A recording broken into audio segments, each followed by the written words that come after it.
We begin today with breaking news. Good afternoon. I'm Stacey Van Dyke. It took more than 2 months for authorities to investigate sexual assault allegations against Jamestown Mayor Dwayne Heinrich. The report released today says they don't have enough evidence for criminal prosecution. In documents released by the Stutsman County State's Attorney, reports and surveillance video were unable to clearly indicate what happened between Heinrich and the accuser. The investigator reviewed video from 3 different cameras, which he says were low resolution. The report says a heated exchange happened on January 29th when a person approached Heinrich and asked why taxes were so high. Following a discussion, he attempted to fold his business card and put it in that woman's pocket. Heinrich was accused of groping the woman, though he says he was just trying to keep the card from falling out of her pocket. The investigator notes that the camera angles don't always allow them to see exactly what happened. It was determined that that interaction does not constitute sexual assault or disorderly conduct as defined by North Dakota Century Code. Today, we offered Heinrich the opportunity for an interview and he declined. Well, parts of the valley are still getting pummeled with snow and the storm isn't over yet. Let's go over to Chief Meteorologist Hutch Johnson for a look at the forecast. Hutch? Stacey, thank you so much, and good late afternoon, everyone, as we head into the evening. I want to review our forecast that we started out with earlier in the week. We had 1 to 2 feet with isolated 40 out in parts of central North Dakota and the northern valley, northwest Minnesota, expected to see a lot. And here's a look at some of the snowfall reports that have come in out west.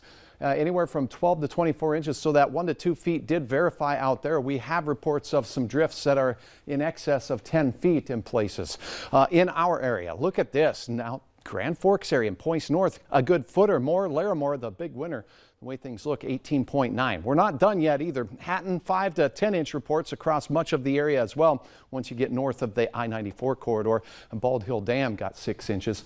And McHenry out there, 11.5. Here's where snow is continuing. Here's the big break that we're enjoying today, but it's not going to last. And in fact, some of us that have had no snow yet are going to see our first flakes. Thursday will bring big wind for everyone. That's point number 1. In fact, winds are going to gust over 45 miles per hour, and I would not be surprised to see some 50-plus mile-per-hour gusts. Blizzard will be possible in areas where we're getting some new snow, and it could even pick up some snow that's on the ground from the west or far north that's cold and fluffy. Snow is going to return, but it's going to be a little different than a wall of snow like we saw or a widespread area. It's going to come in bands the way things are looking, and snow continues for some of us all the way into Friday. Here is a quick look at tonight so you can plan. First and foremost, snow out in our western counties is wrapping around. The northwest winds are going to turn around and make this system work its way in. This evening, between now and about 7 o'clock, the snow moves into the western part of our viewing area. Overnight, it pushes through the southern valley and beyond.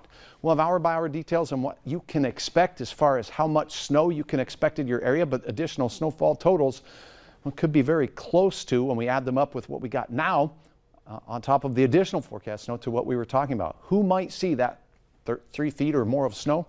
I'll have the details on that, Stacey, coming up here in just a few short moments. Oh, that's right. But for more, we're looking right now out in the Devil's Lake area, and our team has been out there throughout the duration of the event. JC joins us now with a report on the impacts of this storm in one of the hardest hit areas here in the valley. JC, thank you. Hi, Hutch. Yes, I'm here just off Highway 2 in Devil's Lake, right where Highway 2 is closed all the way to Williston. So this is the right where it is closed, and we actually have an audience here. We have a semi-truck, a delivery truck, and a U-Haul truck sitting here waiting because, Hutch, right now conditions are not too bad in Devil's Lake. It looks like we have a little bit of a lull in this storm. No precipitation right now. Up here comes another truck as well. No precipitation for right now, and right now roads are wet. They're still slick, there's still some snowy patches, but they're wet and not near what it was like for the past 24 hours where we had low visibility and those kinds of things. So I'm going to be out here throughout the afternoon and into tonight and continue to check and see how long this lasts. But Stacey, back to you for now. All right, thanks so much, Stacey. Hey, let's take a look at road conditions right here in the valley. In North Dakota, much of the state is under a no travel advisory, though the DOT has opened I-94 now from Bismarck to Jamestown. North of Grand Forks, there's still a travel alert for wet or slushy roads and low visibility. In Minnesota, the travel advisory has been lifted for the northwest part of the state, and plows remain out across the southern half of Minnesota. New here at 4, the Monoman County Sheriff's Office released a video of an officer-involved shooting that took place last month. The sheriff said there was word spreading that the deputy was trying to murder 20-year-old Shakoya Deanne Basswood. The press release says the deputy was assisting with a traffic stop, which turned into a pursuit and a crash. The deputy then noticed Basswood had a gun. He told her to drop it, and she pointed it at him.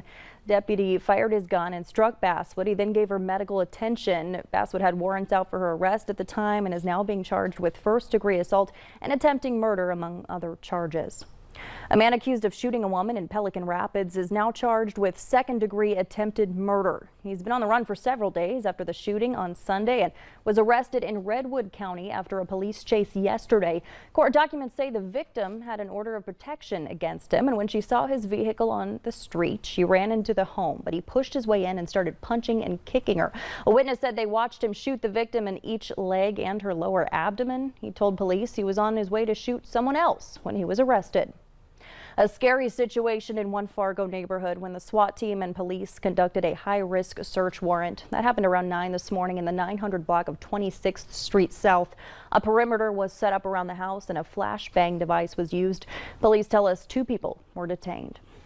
Authorities need your help finding the person who shot and killed a horse near Barnesville. The Clay County Sheriff's Office says that happened Sunday near the Clay and Wilkin County line. Deputies say it appears the horse was shot with a high-powered rifle. If you have any information, you're urged to call police. Today we're getting a look at what the old K-Mart site will look like once construction is finished. The development will be called the Midtown Market. It'll feature several businesses and local boutiques along South University and Fargo. The K-Mart went out of business several years ago, and crews are still clearing up the debris from when it was recently torn down. The Brooklyn subway shooting suspect is now in custody. Officials arrested 62-year-old Frank James this afternoon in Manhattan. 10 people were shot and at least 29 treated in hospitals for various injuries sustained in the attack. Bradley Blackburn has the story. The New York City Police Department says it has arrested Frank James in connection with Tuesday's subway shooting in Brooklyn. Officials say the 62-year-old set off a smoke canister inside a subway car headed toward Manhattan, then fired at least 33 shots, hitting 10 people. At this time, we still do not know the suspect's motivation. Officials are combing through James' social media videos and believe he rented this U-Haul truck, located after its keys were discovered at the crime scene. Investigators also recovered a tote bag that included a hatchet, 2 gas canisters, and a 9mm handgun that apparently jammed during the attack. Women are screaming, people are screaming, someone's saying something about guns, people are covered in blood as they're running towards us. Brooklyn commuters are again using this subway station where the attack happened, but many are wondering why its surveillance cameras were not working at the time. I think that in the one location by the turnstile, there was apparently a server problem, which they had been working on the day before. MTA CEO Jano Lieber addressed the security camera issues on CBS Mornings. We have 600 cameras on this one line. So the cops have been looking overnight at all of the stations, where he got on, where he might have gotten off. New York City Mayor Eric Adams says the city will now double the number of police on patrol in the subways to help commuters feel safe. Bradley Blackburn, CBS News, New York. The White House announced a new package of military weapons will quickly be heading to Ukraine, including artillery and chemical protective suits ahead of the anticipated Russian offensive on eastern Ukraine. We tailored this list specifically to meet the needs that they have asked for with respect to what's going on in eastern Ukraine. President Biden, for the first time, called Russia's actions in Ukraine genocide. The Organization for Security and Cooperation in Europe released a report finding evidence that Russia committed war crimes in Ukraine, including looting, directly targeting civilians and medical facilities, as well as rape and executions. The nationwide mask requirement for airplanes and public transit was set to end on Monday, but the Biden administration announced today that it's extending it for another 15 days.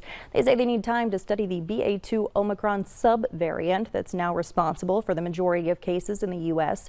A poll last month by the Kaiser Family Foundation found that Americans are evenly divided over keeping the mask rule for transportation. Democrats overwhelmingly supported it, and Republicans were even more united in opposing it. The airline industry is lobbying the government to drop that federal mask mandate. Airlines imposed their own mandates in 2020. Unions representing flight attendants, which once backed mask rules, now decline to take a position because their members are divided.